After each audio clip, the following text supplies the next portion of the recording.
007N7 is a very interesting survivor, to say the least. I will be calling 007N7, 7N7 to shorten it since I'm lazy. 7N7 has one passive and three abilities. 7N7's first and only passive called Dex. It allows 7N7 to see the furthest survivor or killer spawn point from his current location. Onto 7N7's three abilities. 7N7's first ability is called Clone. Clone allows 7N7 to make a clone of himself, and it will make 7N7 invisible 4 and undetectable 1 for 4 seconds. 7N7's second ability is Cool GUI. It allows 7N7 to teleport to the furthest survivor or killer spawn point from him. 7N7's third and final ability is called Inject. It allows 7N7 to choose a movement option for his clone. The three options 7N7 can choose from are Aimless, Pathfinding, Cursor.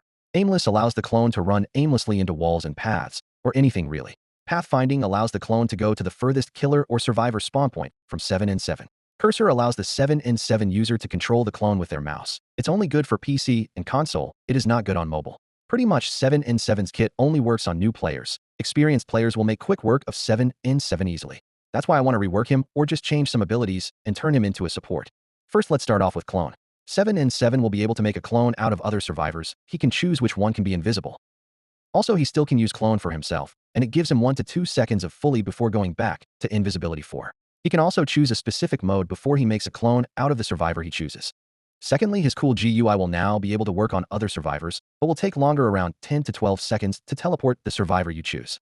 The killer will be able to interrupt it if they do 30 or more damage to the survivor, and it breaks Cool GUI above their head. This can also work on the killer and teleports them to 7N7's current furthest location from him. The killer can also interrupt this by hitting 7N7 with damage-dealing ability. Inject now has two new modes, one for clone and the other for Cool GUI. First, immobile pretty much allows you to have a clone look like you're AFK. The new mode for Cool GUI is called Disruptor. It allows 7N7 to switch ability places for the killer, darken their screen, reverse their controls, have pop-ups on their screen they have to click to get rid of, but it won't force them to stand still, just annoying pop-ups you have to click. Block some of their abilities for like a couple seconds, chooses randomly though. Flips their screen for a couple seconds.